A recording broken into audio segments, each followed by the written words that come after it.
이제 대망의 한국 선수들 얘기를 해봐야겠습니다. 근데 저는 기분이 좋더라고요. 한국 선수들 얘기들이 많이 들리니까. 맞아요. 이렇게 여러 명의 선수가 한꺼번에 많은 또 이적설에 오르락내리락 거리는 경우가 그렇게 많지 않죠. 그리고 여러 빅클럽들이 주목하기도 하고 굉장히 좋은 소식인 것 같은데 황희찬 선수가 그중에서 좀 많이 거론이 되는 것 같아요. 그렇습니다. 잉글랜드 지금 빅리그 내에 있는 언론들의 대체적인 성향을 보면 구체적으로는 언급을 안 했지만 챔피언스 리그에서 반다이크를 제끼는 그 장면이 그리고 골을 넣고 했던 게 상당히 인상이 깊었던 것 같아요. 임팩트. 네. 거기에 이제 그러면 이 선수가 어느 정도의 팀에 도움을 주는 선수인지 봤더니 전체적인 지표도 공격 포인트도 나쁘지 않거든요. 네. 16골 19도움이에요. 엄청나죠. 네. 사실. 그렇죠. 그러니까 이 선수는 어시스트도 잘하고 골도 그런 능력이 있고 파괴력이 있고 윙포드도 가능할 것 같고 최전방도 가능할 것 같고 또 체력도 좋은 것 같고 또 프리미어리그처럼 이렇게 공수전환이 빠르고 강한 압박을 요구하는 이런 리그에서도 감독말 잘 들을 것 같고 괜찮네. 몸싸움도 될 것 같고. 네, 이 선수에 대해서 그러다 보니까 한번 긁어볼까? 이런 이제 심리들이 많아지는 거예요. 특히 이제 중상위권, 중위권 이런 팀들에게 그렇죠. 근데 결론적으로는 황희찬 선수는 라이프치히로 갈 가능성이 저는 제일 높다고 보여지고요. 결국은 구단과의 이해관계에 있어서. 그러지 않을 경우에 좋은 오퍼가 온다면 그러면 뭐 에버튼이 됐던 진짜 다른 데서 지금 오퍼가 일부 오는 클럽으로 갈 수도 있겠지만 네. 근데 어떻게 됐든 간에 저는 지금 나이에서는 라이프치히 가는 거 나쁘지 않다고 보거든요. 거기가 티모 베르너 빠지니까 뭐 그 역할 해줘도 되고 나겔스만 감독이 계속 있다면 네. 황희찬 선수에게는 매우 도움을 줄 수 있는 전 팀이라고 보여져요. 전술적으로나 또 체력적으로나 축구를 이해하는 여러 가지 부분에서 사실 황희찬 선수는 그런 부분들이 많이 성장을 아직 해야 되는 선수고 그래서 라이프치히는 저는 좋은 선택 중에 하나라고 보여져요. 물론 뭐 에버튼의 안첼로티 감독이나 이런 팀에 가서도 좋은 역할을 해줄 수 있지만 윙포드들, 황희찬 같은 유형이 사실 필요하긴 하거든요. 근데 저는 라이프치히 나쁘지 않다. 개인적으로는 그렇게 보고 있어요. 그 에버튼의 그 윙 자원들이 그 아스날 출신들이거든요. 다. 그 선수들이 잘 못하고 있어가지고 다들 지금 이제 월콧, 이워비 이런 이워비. 선수들이 잘 못하고 그냥 있어서 황희찬 그냥 선수한테는 그래요. 분명히 그쪽도 자리가 있어요. 있고 그런데 이제 감독만 보면 저도 장 의원님처럼 나겔스만 밑에 가서 한번 축구를 배우는 게 분명히 가치가 높다고 생각하고 라이프치히가 그리고 EPL로 넘어오는 것보다는 그래도 정말 이 모기업 관계에 있는 두 구단이기 때문에 비교적 좀 안정적인 선택이 될 수도 있죠. 그런데 황희찬 선수 요즘 그 이적료가 보도되는 거 보면 우리 돈으로 한 200억 원, 204억 원 요 정도 액수라서 황희찬 선수는 아주 비싸진 않아요. 네. 그래서 어떻게 보면 이 코로나 시대에 그래도 돈이 어느 정도 중견급으로 있는 클럽들이 요즘 시대 액수면은 요거면은 욕심 낼만하죠. 노릴 수 있는 또 액수예요. 그래서 저는 뭐 EPL과 잘 얘기가 돼서 EPL 클럽 간다 해도 저는 뭐 나쁠 이유가 없다고 보고 어쨌든 황희찬 선수는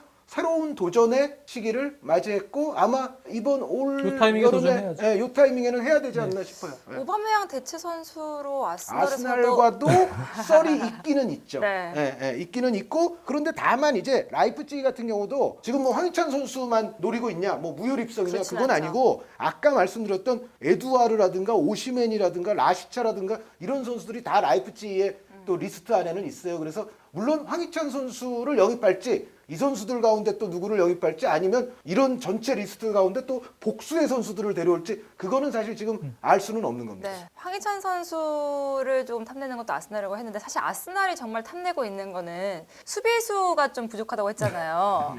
김민재 선수를 굉장히 탐낸다는 얘기가 있습니다. 특히나 아스날 팬들도 유튜브를 보고 김민재 선수의 활약상을 보고 괜찮은데? 이런 얘기를 좀 한대요. 김민재 선수 활약상을 보면 뭐 어떤 축구 팬이든 이 선수 괜찮네라고 느낄 수밖에 없어요. 아시아 선수이기는 하지만 그럼에도 불구하고 김민재 선수가 갖고 있는 여러 가지 툴을 봤을 때는 네. 이 선수는 분명히 굉장히 다재다능한 수비수고 체격 조건이 좋고 몸싸움도 되는데 발밑 기술도 괜찮고 패싱도 되고 어떤 때는 뭐 직접 몰고 가면서 전진도 하고 여러 가지로 기동력도 있는 편이고 다 좋네라고 생각하는 게 당연하죠. 네. 당연한데 최근에 가디언지에서 네. 유명한 기자가 쓴 기사에는 아스날은 나와 있진 않아요. 아, 그래요? 여기는 아스날은 나와 있진 않고 이 기사의 내용이 이겁니다.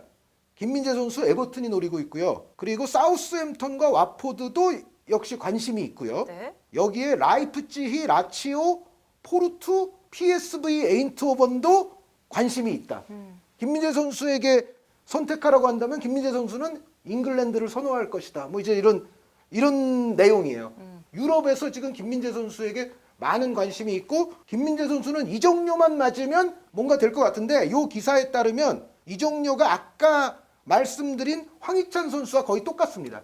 200억 언저리. 결국 최종적인 문제는 200억도 수비수 기준으로 보면은 지금 코로나 시대에는 약간 많을 수도 있어요. 그게 황희찬 선수하고는 조금 다른 차이가 게 있죠. 공격수 200억이면 코로나 시대지만 그래도 한번 해볼 수는 있는데 수비수 200억이면 좀 더 확신이 있거나 돈이 있는 클럽들이 가능해요. 그러니까 여기 지금 나와 있는 클럽들 가운데 일부 클럽들은 실질적인 돈을 그렇게 지불하기는 쉽지 않을 클럽도 제가 보기엔 있고 뭐 포르투 같은 경우에는 한국에 좀 스폰서 기업이 붙었으면 좋겠다. 만약에 김민재 선수가 온다면 그런 얘기도 지금 네. 약간 지금 나오고 있잖아요. 그래서 근데 저는 그렇게 해서 포르투를 갈 필요가 있을까라는 생각은 또 들어요. 그러니까 스폰서 없으면 그럼 뭐 안 하겠다는 얘기냐? 이게 뭐 정확한 건 아니지만 어쨌든 그런 썰이 최근에 있는데 지금 여기 보면 잉글랜드 클럽들이 에버튼을 포함해서 있죠. 많고 독일도 있고 뭐 이탈리아도 있고 네덜란드도 있고 하지 않습니까? 그래서 어쨌든 김민재 선수는 갖고 있는 재능을 정말 대한민국 축구를 위해서 더 만개를 시키려면 이번 기회에 한번 김민재 선수도 어디가 됐든 갔으면 좋겠다. 저도 개인적으로 비슷한 조건이라면 네. 아스날보다는 프리미어리그 중위권 클럽이 나을 거다. 그렇게 저는 개인적으로 보고 있어요. 그래서 네.